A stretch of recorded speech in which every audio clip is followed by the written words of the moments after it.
Good evening. Welcome to Hastings Mystery Theater. I'm your host and mystery master, Randall Schaefer.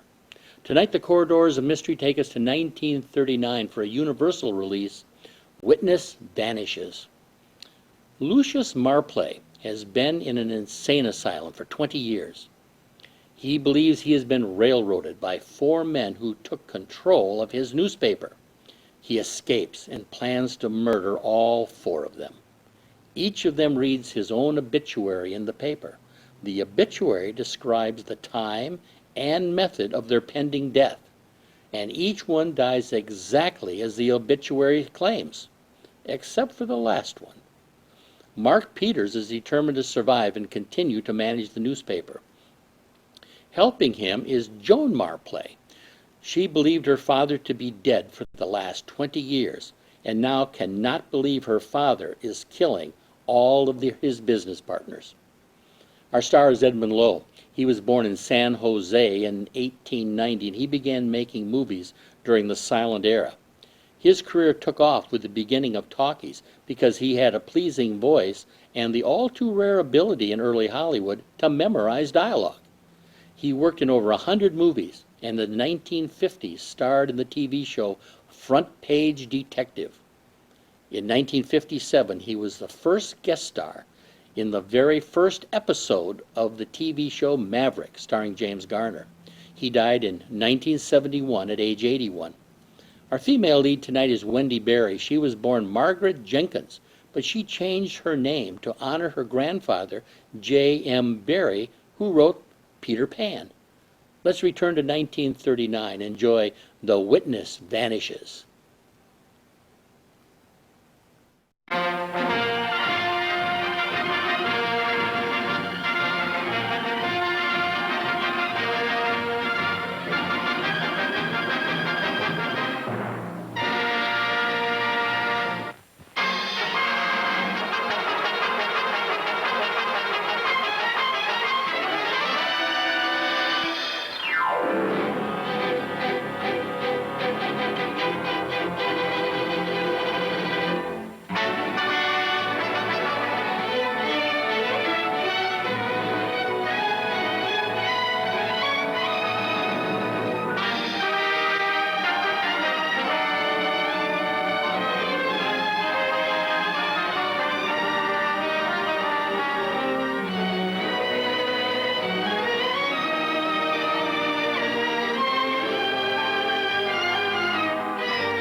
Are you all right? Why don't you finish your driving lessons at home? Oh, well, next time you're determined to commit suicide, would you fix someone else's car? I just had this whole thing washed. Oh, I'm sorry. Are you really? Not a bit.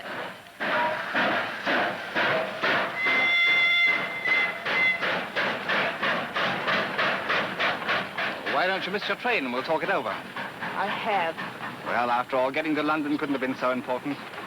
The most important thing I ever did in my life. Well, then, I'll have to give you a lift. Oh, you needn't look so worried. I'm all right. My name's Stretton. Yes, I know. Lord Noel Stretton. You write the gossip column for the London Evening Sun. Your picture stares at me out of the paper every night. The way you say it, I feel I ought to get that picture changed. Oh, no. I think it flatters you. Well, after all, a face is just a face. Some of us have nice ones. Thank you. Oh, you're welcome, Miss... Chip. How do you do?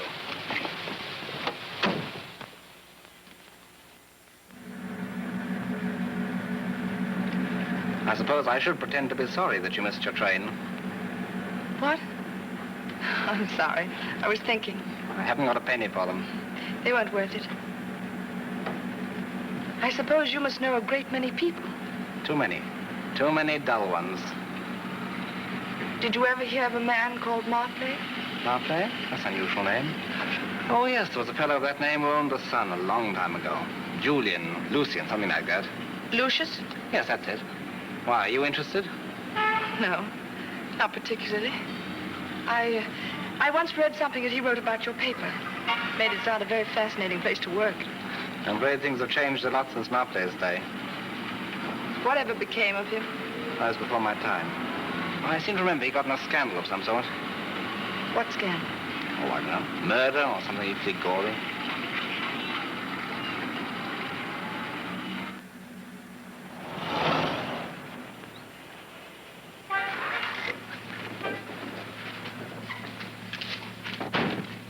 Thanks, Lord Stretton. Bye. Won't I see you again? Well, perhaps you might get in touch with me here. What do? Just ask for Miss Trim? Why, yes. I'd expect me soon.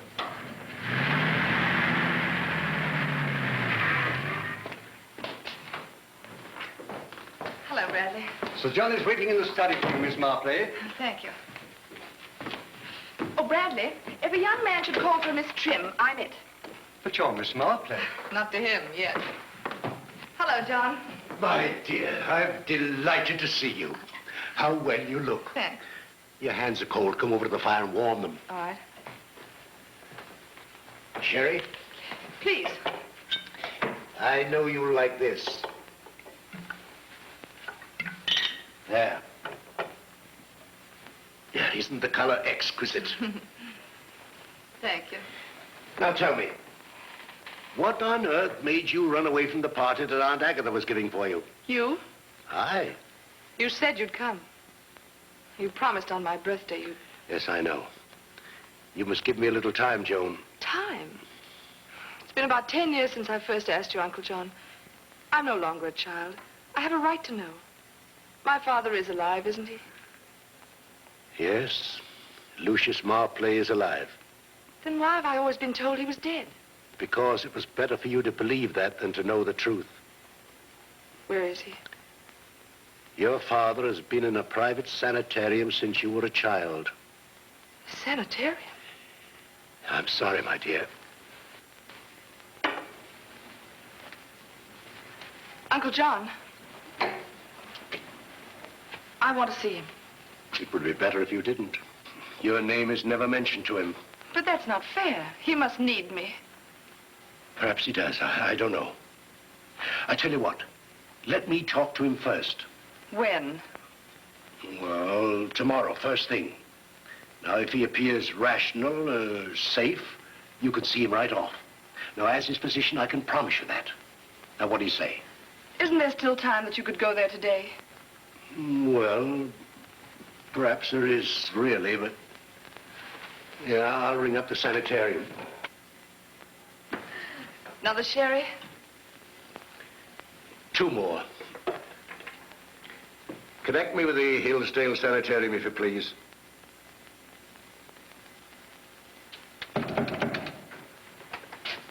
Good afternoon, Sir John. Why don't you open the door? I'm sorry, sir. Shall I take your hand? No, don't bother. Shan't be staying. Mr. Marplay expect me? Why, no, sir. No, sir? What do you mean, no, sir? I called Dr. Hepburn. Of course, sir. Oh, there you are, Sir John. Well, where'd you expect me to be, Dr. Hepburn? Now, why hasn't Marplay been notified that I was coming? I want to have a chat with you about that, Sir John. He's in a new mood. Mood? What mood? You recall how irritable Marplay was the last time you were here? Ah, he's been snapping at me for years. I'm a relative. I know, but the moment you'd gone, something happened to him. Oh, accident? Oh, no. He changed. Changed? Really? What form did this change take? He's become positively cheerful.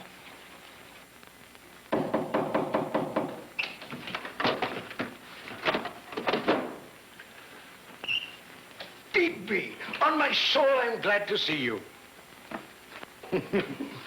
Skin and bones. Look at him, Hepburn.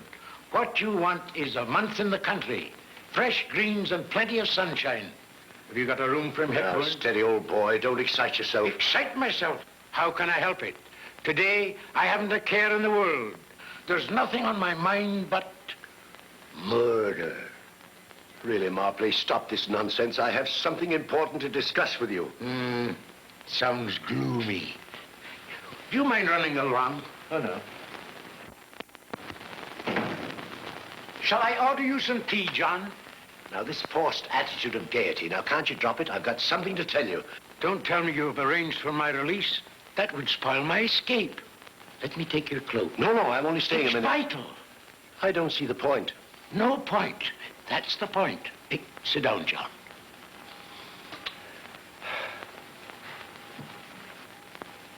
What I have to say to you may prove a bit shocking. Had an examination lately? Not necessary. I could even persuade you to believe me sane if I cared to. But I don't care to. Why not? It would be too dirty a trick to play on you. Oh, how so? Think what a fool you'd look if you pronounced me sane, and I walked right out and murdered those 4 scoundrels who stole my newspaper. Take a card. Must I? I'd much rather talk. Relax, old boy. Jumpiness is the first sign of insanity. Here, take one. Put it back. How easily we're fooled by the little tricks of life. That was a simple one. Nothing. I can do a better one with a glass of water and 2 coins. I find this an excellent relaxation after many hard hours of work on my notes. Notes? Oh, writing a book, eh? Hardly a book, more of a plan. The coins I shall have to get from you. Oh, come on, Play. Do stop talking like a mystery story. No mystery story can compare with my 4 notebooks, filled with ingenious schemes for the destruction of 4 people.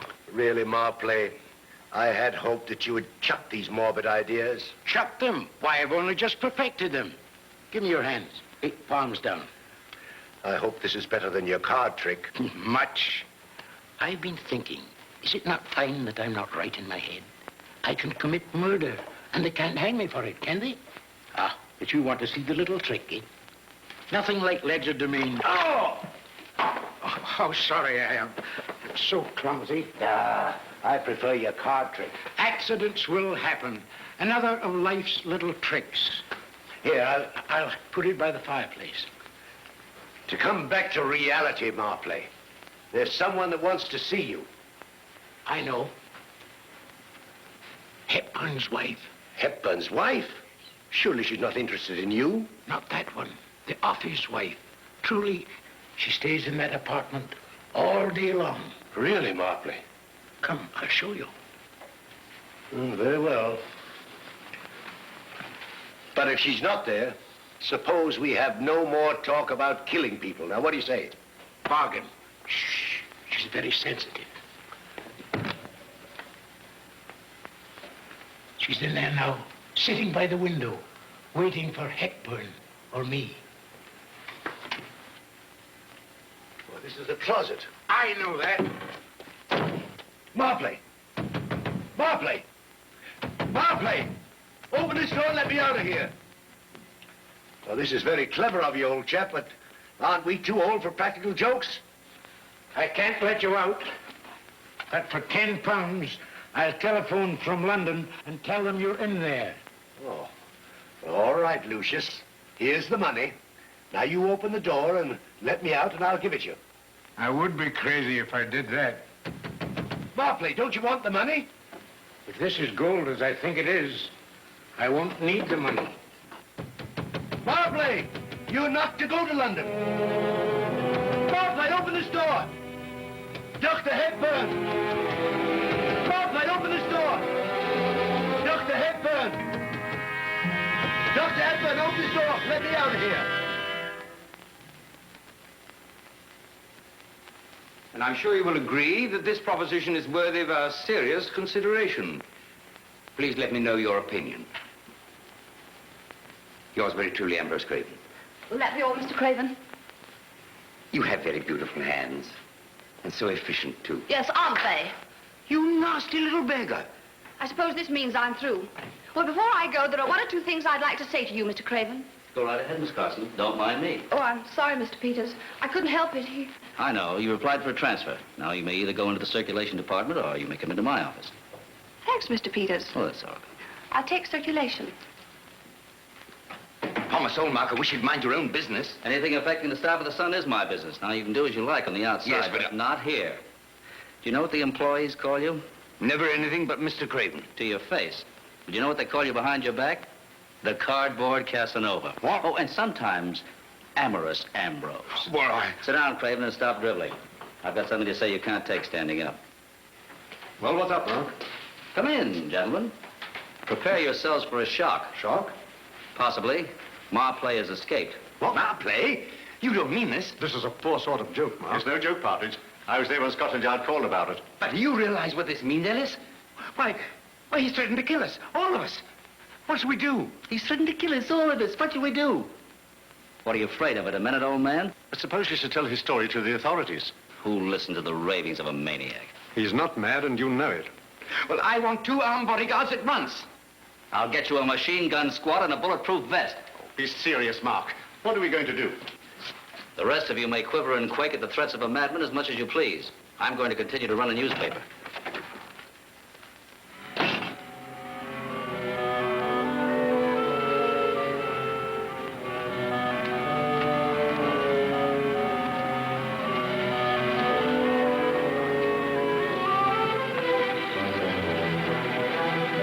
Hey, taxi!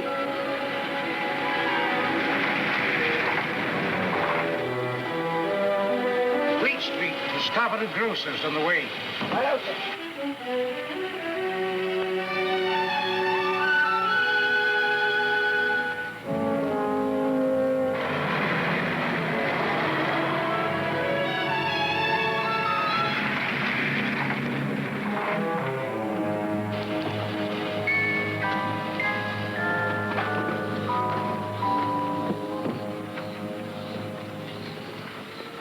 There you are, sir. The new Evening Sun and the old Evening Sun. And they do say the old building's haunted. If it isn't, it soon will be. I say, Governor, that's the old building. So it is.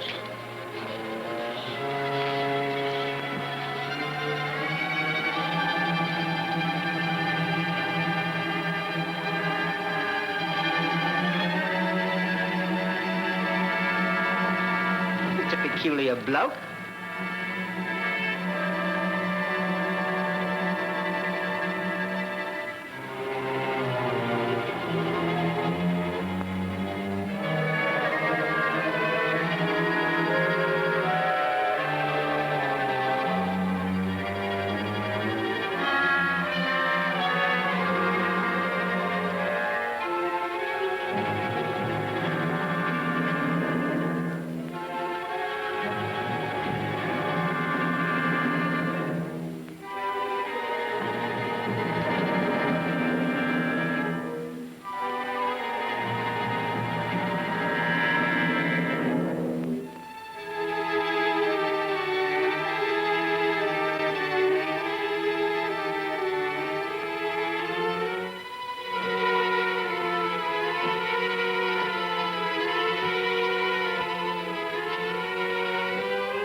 Excuse me, Mr. Craven. There's a Mr. Flinders here to see you. He's very insistent. Oh, I'm too busy to see anyone. He says you'd better see him. He used to work on the old Evening Sun under Lucius Marplay. Old Flinders. Strange he should return now, just after Marplay escaped. What shall I tell him, sir? I'll see him.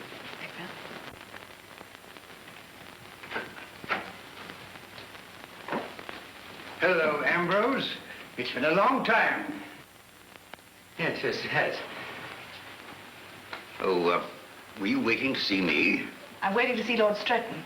Oh, it's too bad. Is it? Lord Stretton will see you now. Thank you. Hello. Hello there. Do you make a practice of running over people? The puzzle department is on the next floor. Have you read your column for today? Tell me, does this rot really sell papers? Oh, you mean that? I've often heard of a fellow meeting a girl for the first time and thinking he'd like to begin sharing his life with her straight off, but I never believed it until yesterday. That isn't rot. Well, this is. While driving in the country, I nearly ran down the loveliest girl in England. I meant it, every word of it. You'll have to pay for the compliment by having lunch with me. That's not what I came here for, Lord Stretton. Oh, what then? I want you to help me find a job. Oh. Well, that's not so easy on Fleet Street. Have you any experience? None. Oh, that's a help. I know it won't be easy. I can't pretend to have a flair for writing, and I loathe typing, but I'm determined to work for the Sun. And I'm equally determined to help you. Perhaps because you're so frank. Oh, are you? Oh, I beg your pardon. Sorry to disturb you. Well, that's all right, Mr. Craven. This is Mr. Flinders. He used to be with the Sun years ago. And, Miss Trim, Mr. Flinters, and Mr. Craven, our associate editor. How do you do? how do you do, Miss Trim? I want you to buy all the gossip the Flinters may have to sell. Well, if you say so, sir, but I thought the news department handled all that. Flinters is an exceptional case. Goodbye, Miss Trim. Goodbye. Yes, so what have you to offer? I got a choice piece of scandal, worth £5, to be paid in advance. Well, Yes? Oh, yes, all right, Mr. Craven. Wait here, I'll get your check from the cashier. Have you been in Fleet Street long, Mr. Flinters? An eternity. I worked here before Stretton was born. Then you knew the former owner, Lucius Marplay? No Marplay? My dear lady, I was his brightest lad. That was before that American Peter started to run the paper. What was Marplay like? Tell me about him. Everything. Why do you ask? Well, Silly old fool. Who, me? Oh, yes, you too. Here, cash it with Craven's compliments. Well, where's your precious gossip? There we are. You're upset. What's the matter? Why shouldn't I be? Craven gets me to his office on the pretext of paying off Flinters. Then he pumps me about you. Who were you? Had I known you long? Were you looking for a job? What did you tell him? I told him... Oh, it doesn't bear repeating. I thought you promised to get me a job on the Sun. I did, but not with Craven. He's an unsavory mess. But women... I'd like to work for him, no matter what he's like. That's today's Sun. He sold me our own paper. I think he's brilliant. Hey, wait a minute. It's marked on the other side.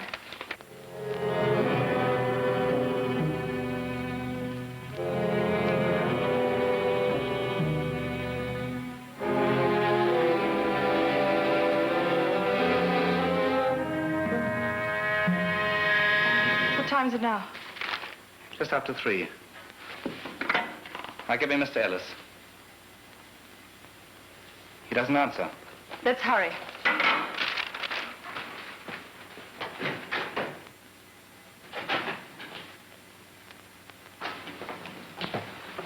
Hello, Stratton. Oh, hello, sir. Oh, there's something wrong. Is Mr. Ellis dead? No more than usual. Then he should enjoy reading his own obituary notice.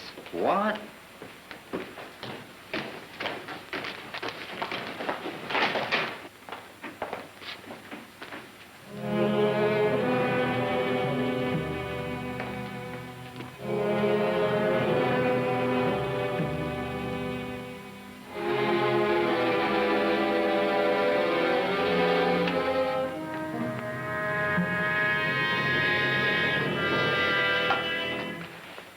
Get me Scotland Yard. Well, this tells us how he did it. But where is he? He probably left the building the moment he killed Ellis. Impossible. None of the lift operators took him down, and there wasn't time to walk 8 flights before you phoned the doorman. No. Marplay must still be in the building. If Scotland Yard were as good as his reputation, Inspector, you would have found him before he reached Ellis. We can't work miracles, Mr. Peters. The trail was lost when he left the pawn shop, and the cabman dropped him at Fleet Street. This is the printer that sets up the death notices, Inspector. Here, take a look at this.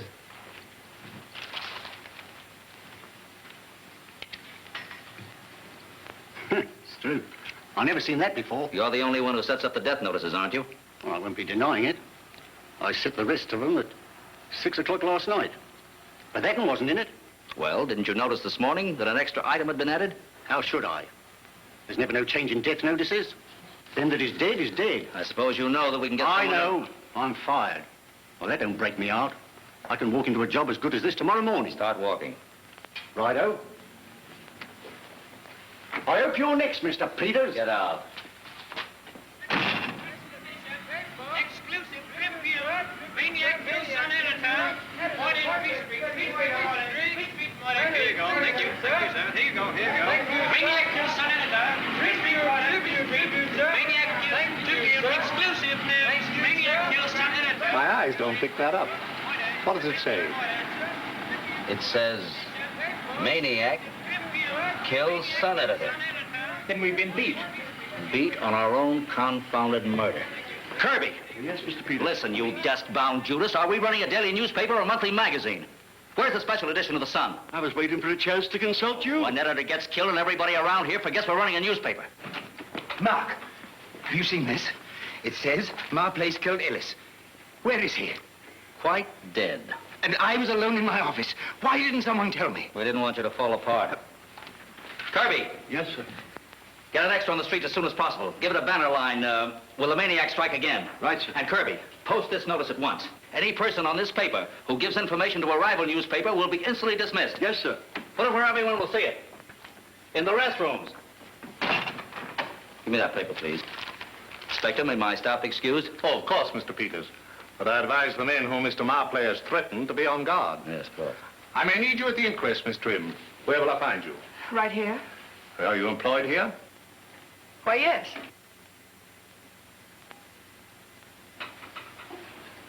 I'm Mr. Craven's new secretary. My new... Of course she is. You come along with me, Miss Trim. You must keep close by me. I will.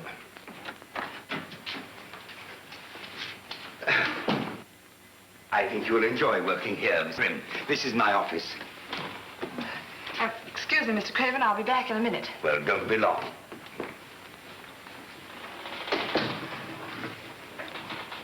That was a terrible tragedy, wasn't it, Miss Marplay?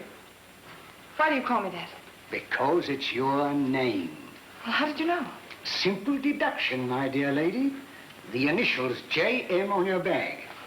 Then you question about old Lucius. Well, I remember Marplay shouting from the housetops he'd call his firstborn baby Joan. And now you're seeing Craven. Oh, you're up to something, Miss Marplay. Yes, I am. I'm trying to find my father before you... Now, maybe I could help you. I've got an idea where he might be. Oh, yes? Where? Shh.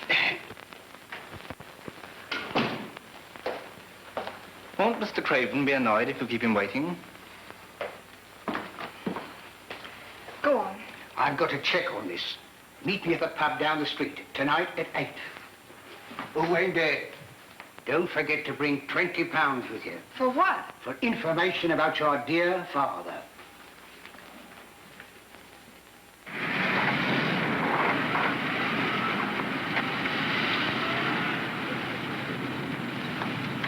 Wait for me.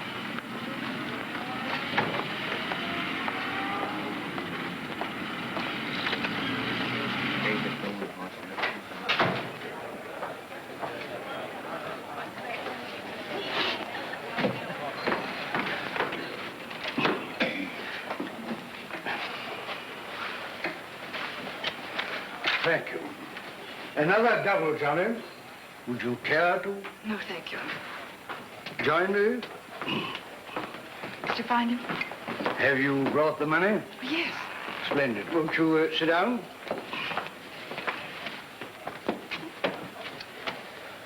Now. First, I want the information. Oh, we can't do it that way. After I've told, my life wouldn't be worth that. Well, I'd hardly part with £20 before learning it. Very well, then. If your father's safety is of no further interest, All right. let me have your address. An envelope will be delivered there tonight containing the information. Well, why can't I have it now? Because a ship is sailing for South Africa, and I want to be on it, out of the reach of Peters and Partridge. What about Craven? Oh, Craven, he's afraid of his own shadow. Is it a deal? Thank you. That will be all, my good man.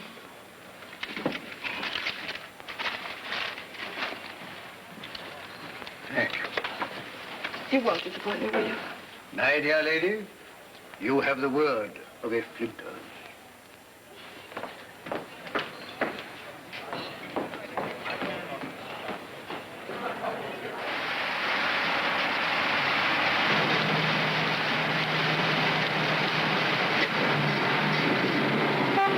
Here you are, lady. Where did you go? You went to fetch me.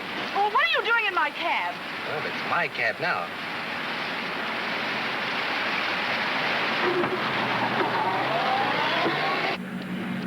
Marlborough Court, please. Driver, did you hear me? He's deaf and dumb except to my voice. It cost me £2, but it's well worth it. Please take me to my flat. I must be there to get an important message. All right. Our driver will take the young lady home. Are you sure I won't find the place cluttered up with Flinters and Mr. Craven? If you dare to imagine for one moment... Oh, I don't really. In spite of your crummy associates and your wet and shiny face, I still believe my first impression. At heart, you're a nice old-fashioned girl. They're very hard to find. Bless you. If you've got the makings, I'll fix your hot toddy when we get in. Then you can tell me what this is all about. Sorry, but I shan't tell you anything. All right, give me back my handkerchief. There you are. You just can't do without it.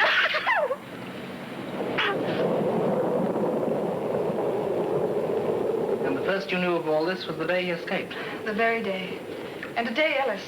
No, it's awful. I've got to do something. Well, the police are doing everything that's possible. If I could only show that they'd stolen his newspaper from him. That's his obsession. If he could prove that, he might let the law take its course. You poor kid. Thanks for taking it like that. How else could I take it? Well, it does make me the daughter of a certified lunatic. That? Well, we have certified lunatics in all the best families. Please. It's true. Take my Uncle George, for instance. He suffered from the delusion that he was a barrel. Spent his entire life trying to fill himself. It's not very funny. Well, I'm only trying to make you take it a little less seriously. No, well, I can't. If there was only some way we could make Craven talk. He might. He's frightened. And very susceptible. That's too risky. Besides, the very thought of you and Craven together... I know, it makes me creep, but I'm determined to make him talk. I've got an idea that might work. Listen to this. That's Flinter's message.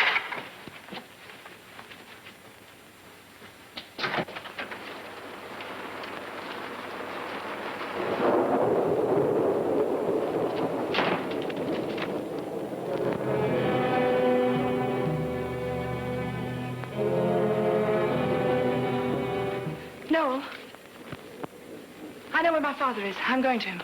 Well, I'd better go with you. It might be dangerous. No, thanks. This is my own affair. I'll go to him alone.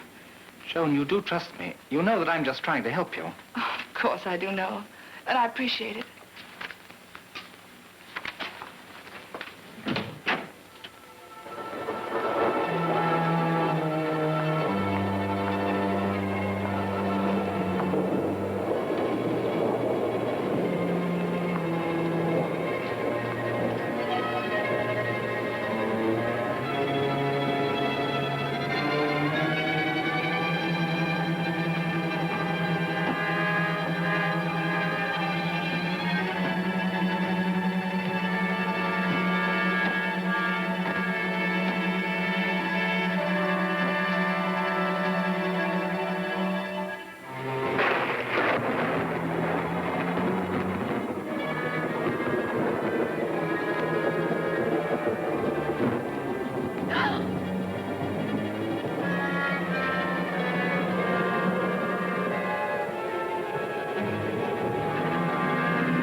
policeman, aren't you? You guessed it right, lady. Well, do I guess who you are, or do you tell me? I'm Joan Trim. I work on the Sun. Why not? A fine cover-up for Marplay's accomplice. Come on now. How long has he had it? Well, I don't know. I just stumbled on it by chance. A likely story. Us turning the place upside down looking for him, and you just stumble on him. Well, I'll tell you the truth. I'm Craven's secretary. Craven's? Then you just naturally got a nose for hideaways, I suppose. No, I don't have to have. Bring the light in there.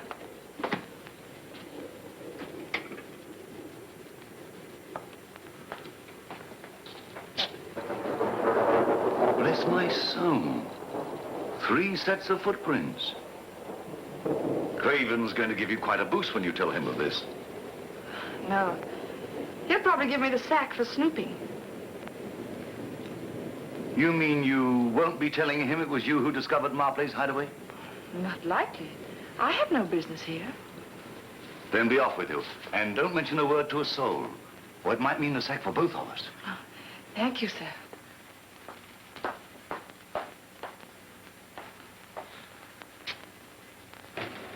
Inspector. What is it, Dave? I found Marplay's hideaway during the night. What? Where? On the 4th floor of the old building. A secret room at the back of a fireplace in the editor's office. I found these there. Have these examined for fingerprint, yes, sir. So that's how he used to do his little trick. What little trick? Marplay used to disappear for days at a time, not even his wife knew where he was. This was in the old building. Of course, then he'd suddenly appear again with a batch of brilliant editorials. We'll set a trap for him. I'll place 2 men inside the secret room and withdraw all other guards from the old building. Better not tell the others we're leaving the old building unguarded. About this obituary, do you think Marplay set it up himself? He might have. He prided himself he could do any job on the paper, and the composing room's deserted after the last edition. Extraordinary mind for a madman. Hey, do you stick with Mr. Peters? What for? Do you think I'll find Marplay under the carpet? Best not take any chances. All right, come on. Well, maybe somebody has been here. Those shades were open when I left. I say, how do you work these things? Well, the cord's gone. He's been cut. A heavy cord it is, too. It's almost a rope. What on earth did he want with that? Maybe for his next murder, he's got strangling in mind. Well, nobody told me that they converted my office into a reception room. Are you perfectly comfortable? Oh, quite thingy. Well, what are you doing here, and who are you?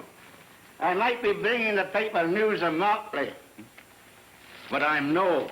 I have a letter here from Mr. Peters. They tell me this is his office. That's right.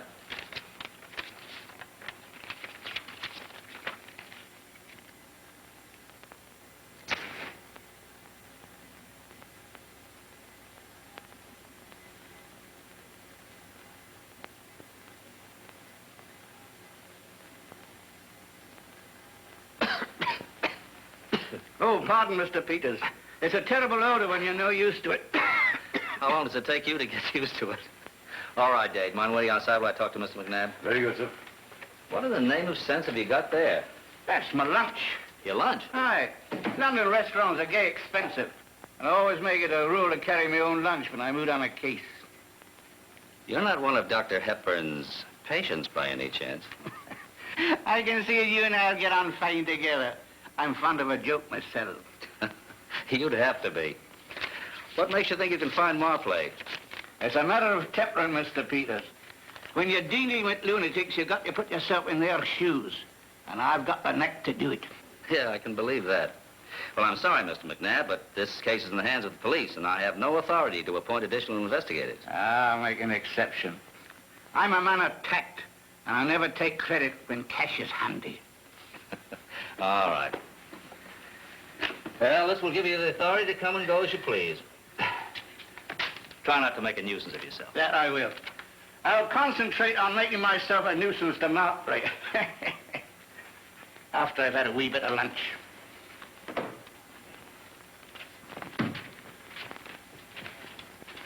Don't tell me your obituary's been printed. Almost. Read that. Partridge on the 19th of September at his office in Fleet Street. Nigel Partridge of poison. Who found this? The head proofreader not 10 minutes ago. It was lying on top of a pile of other proofs. Do you think it was set up in the building? No, this was set up by hand. We have none of that fun. There are fingerprints on it. 4 of them are Marplay's. Well, what are you going to do about it? It's impossible for anyone to get into the building.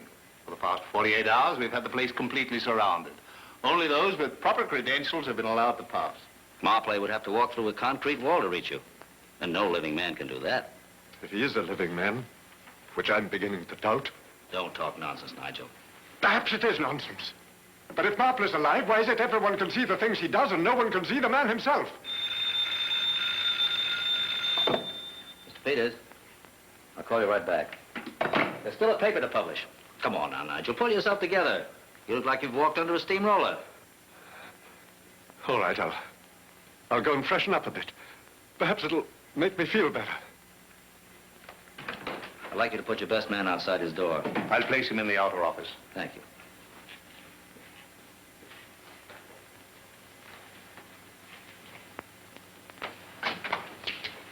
Dave.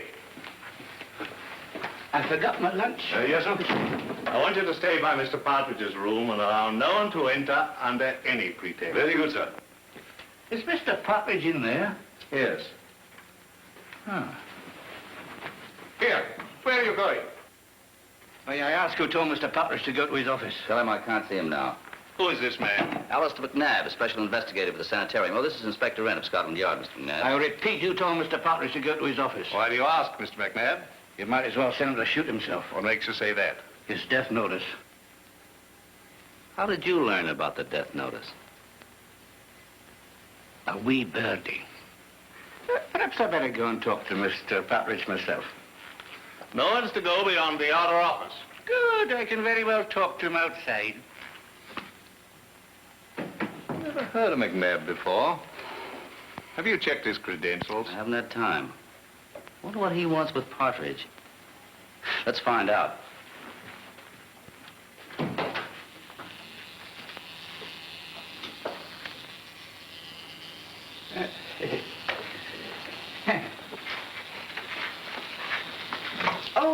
Mister, you forgot your lunch again. Oh, thank you, lassie. It's bonny grub, and I shall be needy before long. Mr. Peters, his lunch is alive. Are you all right, Nigel? No, thanks. I'm feeling much better now. You didn't let McNabb in there, did you? No, sir. He talked to Mr. Partridge through the door. What was said? McNabb advised Mr. Partridge to go home. He said he would the moment he'd finished shaving. When he leaves, you go with him.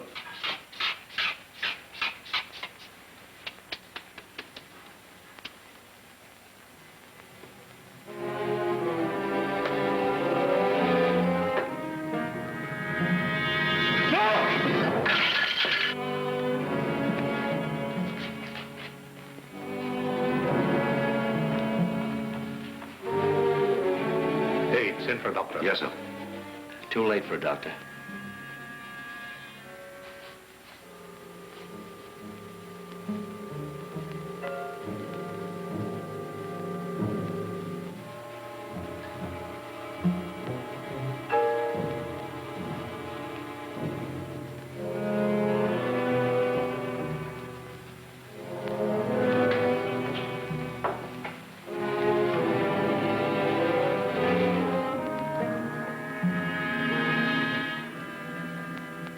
Gentlemen, we're about to go to press with the greatest dramatic story in the Sun's history. Murder maniac strikes again. Who'll be the third victim? We'll give it tabloid photos, Mr. Peters. Whoops, I want an editorial on murder maniacs, stressing that Ellis and Partridge died exactly as Mr. Marplay had dreamed. Splendid angle, sir. There'll be no leaks this time. Give it a banner. Which one will die next? With half-page pictures of Craven and myself. Yes, sir. The rest of you concentrate on that special edition, that's all. Now, Kirby, your job is a complete word picture of Partridge's last moments on Earth. Yes, sir. The last person to speak to him was Private Detective McNabb, was it not? Yes, 2 minutes later he was dead. Yet the atomizer found beside him showed only a harmless after-shaving lotion. Exactly. Scotland Yard identified the acid fumes by the smell. But they admit that the method of murder has them completely baffled. Yeah, but we'll have a special in the streets in a hurry. No need to rush. We won't be beat this time.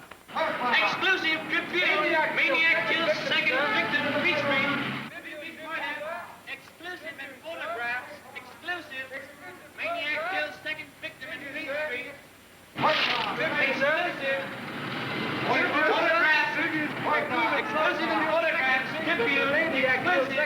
Why, they even have photographs. Second murder. Exclusive. Here you go. Thank you. Here you go. Here you go. Exclusive. Well, Mr. McNabb. Why, you frighten a man to his grave, laddie. It was a bite of food you're after. I'm sorry to say I scoffed the lot. Twixt me and the pigeons. Just before Mr. Partridge was killed, his secretary found one of those birds in that basket. Aye. They've taken a fancy to old McNabb.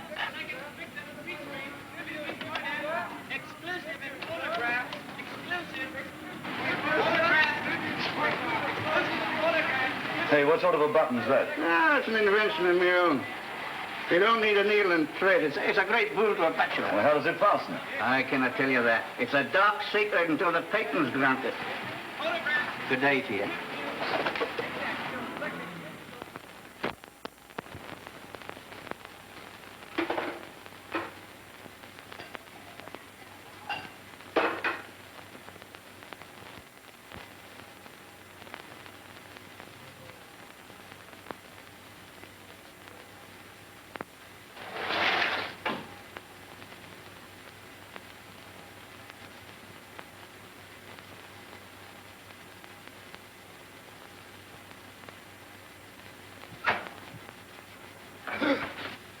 Mr. Craven?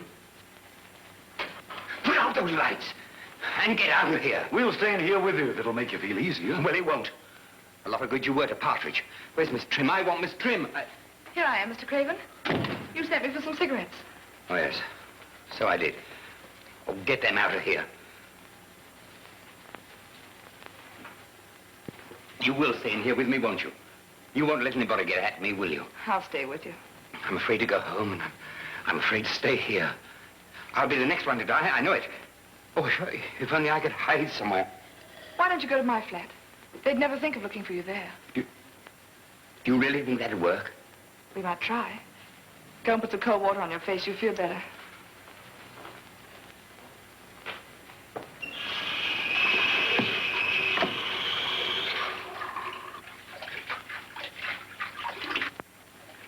I'm taking him home with me. He's almost out of his mind with fright. I think he'll talk. All right, hurry up.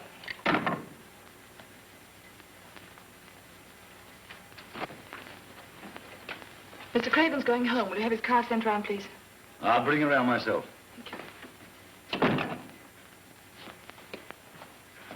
What was that? Your bodyguard. Come on.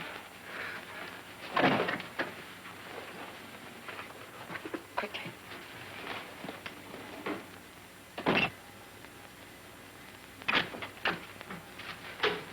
You'll be safe here. No one knows where I live. We'll be quite alone. I don't know what I'd do without you, Joni. Come and sit down and have a drink. You're very sweet to me, Joni. I must seem a beastly coward to you. Not to me. I know how you must feel. First Ellis and then Partridge. Murdered. I may be next. So let's talk about it. Cigarette? Thanks, I prefer one of my own. I am next. Look.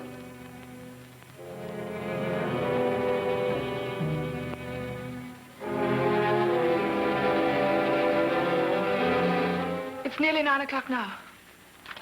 Why did you bring me here? Look at me. Perhaps you'll know the answer. I should have known. You're involved in this. You're Marplay's accomplice. No. I'm his daughter. His daughter?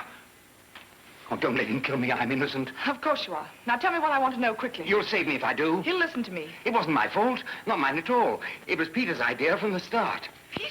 Yes. Years ago, we all had good jobs on the paper under your father. But Peter's wanted more. He's the sort of man who's never satisfied. He wanted the evening sun for himself. Oh, give me a drink, please. Of course.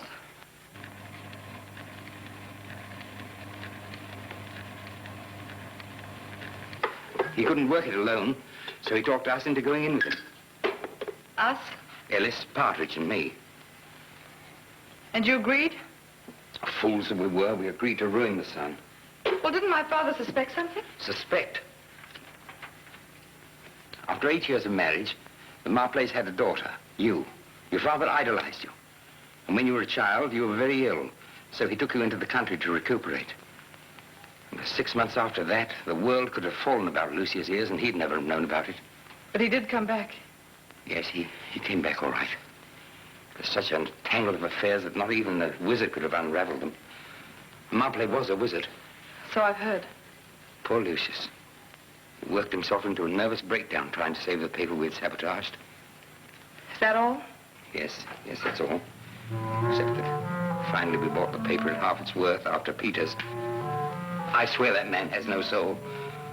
Had your father declared insane. Quite through, Craven? Do you mind explaining why you kidnapped my partner? I didn't. We were simply... Don't bother lying. I'll figure it out for myself.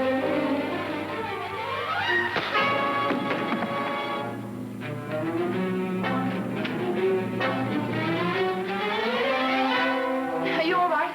Yes, I'm all right. Very clever, Miss Trim. That's all right.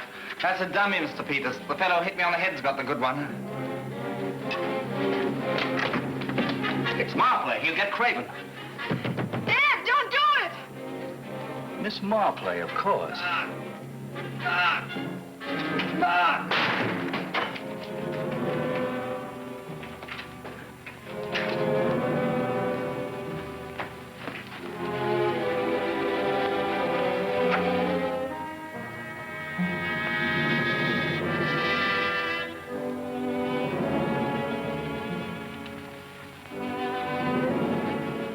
The fortunate finish of Ambrose Craven. There's no mark on the body. There was no mark on Partridge's body either. Ah, good evening to you all. You all seem very excited. We should be. Craven is dead, and a man assailed Lord Stretton and escaped with a valuable record. Miss Marplay was recording a confession of some sort. Let me worry about retrieving the record. You ring Scotland Yard, and you better get an extra on the streets before the Tribune does. You're right. Do you want me to write a story on this, sir? If you like, but I don't know who you'll get to publish it. You've just become an ex-columnist. So he knows you're Miss Marplay. How did you know? Well, when I took this case over, I discovered Marplay had a daughter of 20. And the very day her daddy escaped, she came to London. Ah. And the next day, a girl answering her description started working for the Sun.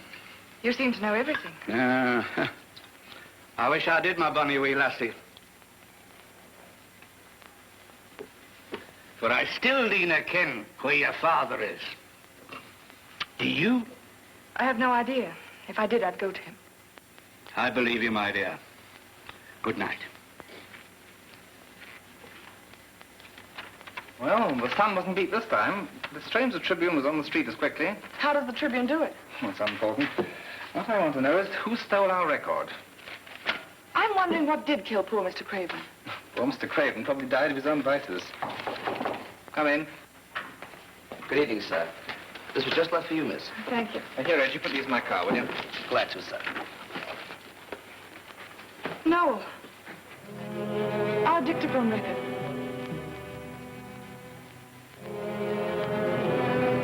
To be auctioned off.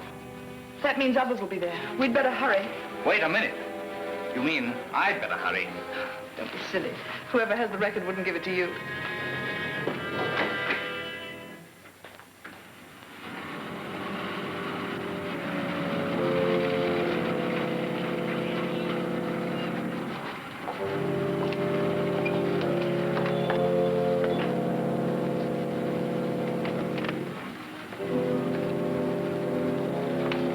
You go back to the car, Joan. I'm going to have a look round. I don't like this. Neither do I. That's exactly why I'm going with you. Stubborn little idiot.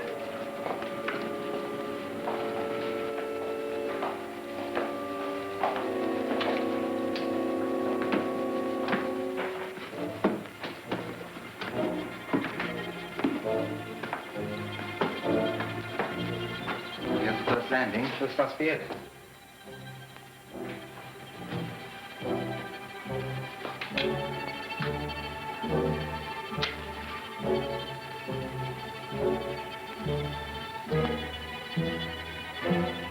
Looks as if the auction hasn't started yet. Let's wait outside. And lose the chance of a first-row seat?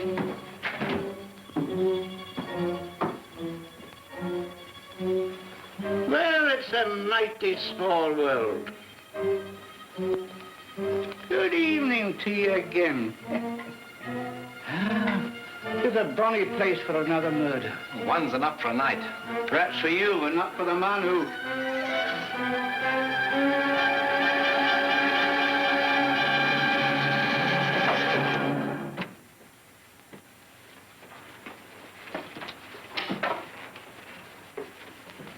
I was too late to save the poor devil. Do either of you know him? It's Flinters.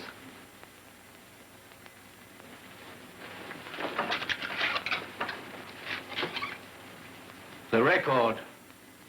His auction's over. Mr. McNabb, is Flinters my father? No, Miss Marplay. Flinders is not your father.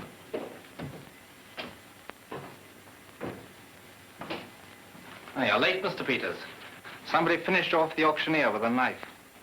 Flinders is dead, is he? How did you know it was Flinters? When you received your invitations, didn't you suspect that they came from Flinders?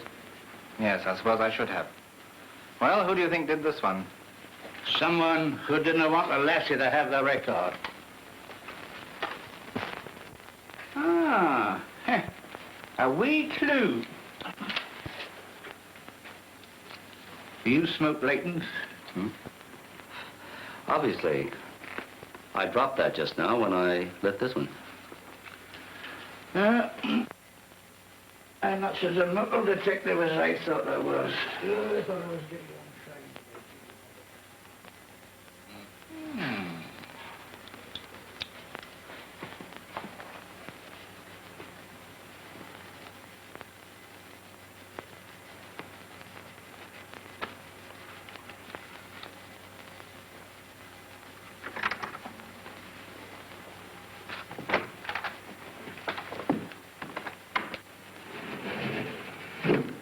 Good morning, Mr. Peters. Oh, Inspector, it seems to make you bright and early start in the pursuit of crime. Well, if you're having any trouble with that drawer, I'll give you the key to it. Oh, thank you. I got on very well with Newton. How'd you get in, McNabb? The lock of the door is not to be opened with a hairpin. You see, it's like this, Mr. Wren. I had to use 2 sheets of paper and a table knife. That's unlawful entry, McNabb. We'll have to hold you for it. Hey, but there's more interesting things to do. Here's your obituary, Mr. Peters. Peters, on the 21st of September at 9 p.m. at his country home. Well, nice of him to let me get the paper out first. And this tells how you go.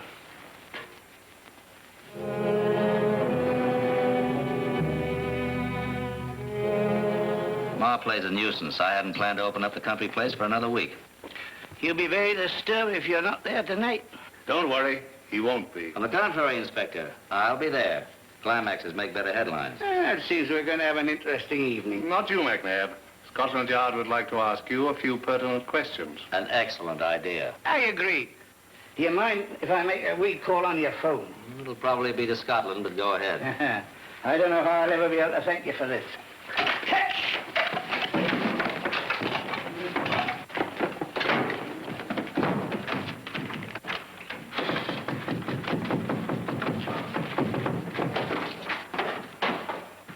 I suspected McNabb from the first. Has it occurred to you that McNabb and Marplay might be the same man? That's impossible. Is it? None of us has seen Marplay for years. I think he'll keep our rendezvous at the country place tonight.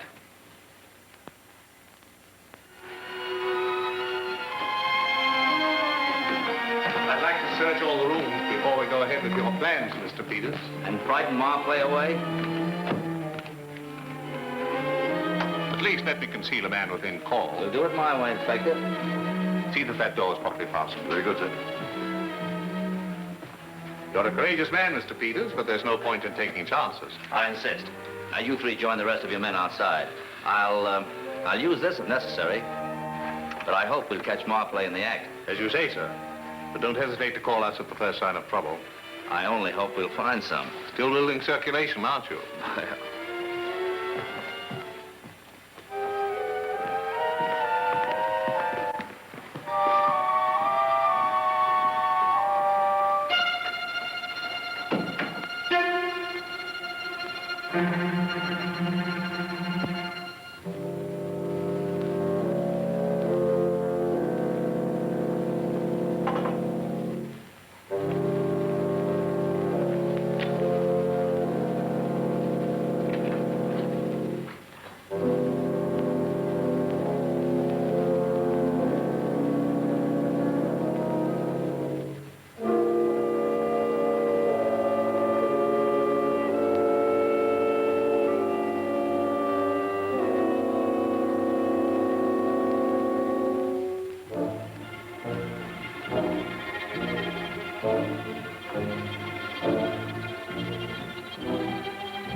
Marplay. How do you like the thriller you're reading? Very much. All but the end. I'd like to change that a little. You're always ready to play editor. In this case, it's rather important. You're too cowardly to shoot. You wouldn't dare unless my back was turned. It's your life, if you want to risk it. You took it once before, along with my newspaper, but I've been waiting many long years for this moment. Oh, you changed the ending of the book, but not the way you expected. Good work, McNabb. Are you all right? Fine, not a scratch on me. How are you feeling, Mr. Marplay? All right, thank you. May I sit down? Just who are you, if I'm not being too personal? Alistair McNabb is the name, reporter for the Glasgow News. The Tribune flew me down to London after it barred all rival newspaper men from the Sun building. My pigeon did the scooping, and my miniature vest-button camera took a picture of Partridge after he was killed. Congratulations. I could use a reporter like you. Oh, thanks very much, but I don't think you'll be publishing a paper very much longer. Come in, come in. We hurried just as soon as we got your message, Mr. McNabb. My father? He's here, miss. He's all right. Dad. Joan, darling. I'm so glad to see you. Well, now that I've been shot by McNabb and nearly murdered by Marplay, may I ask what this is about? You may, but first of all, explain this.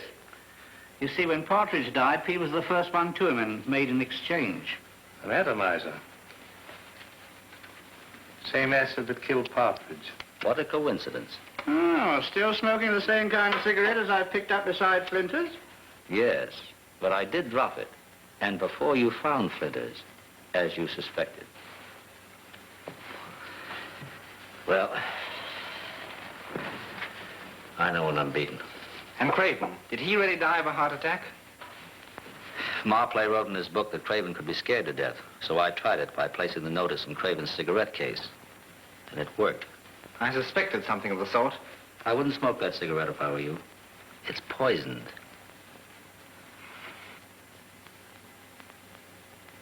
Like this one. You needn't be rude, Inspector. The damage is done. Scotland Yard could use a good man like you. No, Father's going to be all right. Of course he is. And no, I'm certain he's sane. Miss Marplay. You killed them, all of them. And you kept my father a prisoner here after you saw you kill Ellis. My dear young lady, you have your whole life ahead of you. Don't begrudge me these last few minutes. Go ahead. It's true. I caught Marplay leading old Ellis with a truncheon. But Marplay couldn't strike him. He broke down, poor fellow. It was too fine an opportunity with those 4 black books of deadly details. I hit Ellis and then knocked out Marplay and brought him to his house. I can't go on. Too tired. But I almost had the son of myself. Constable, fetch a car, quick. You've been wonderful. I'll never know how to thank you. Don't you believe it? She thanks beautifully, McNabb.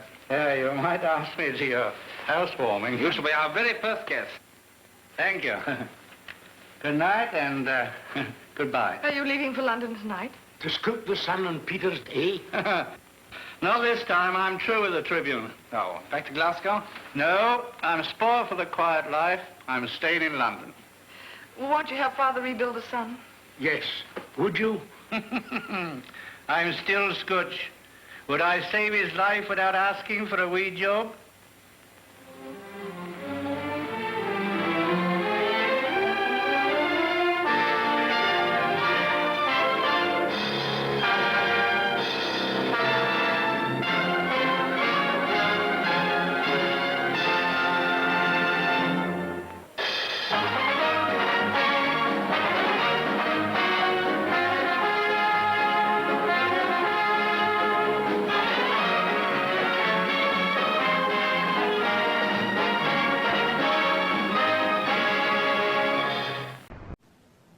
Well, did you like the movie? I hope so. We enjoy bringing you these old black and white murder mysteries from the 1930s and 40s. And if you enjoy seeing them as much as we enjoy presenting them, you can see the best of them right here, Black and White Murder Mysteries on Hastings Mystery Theater. Good evening.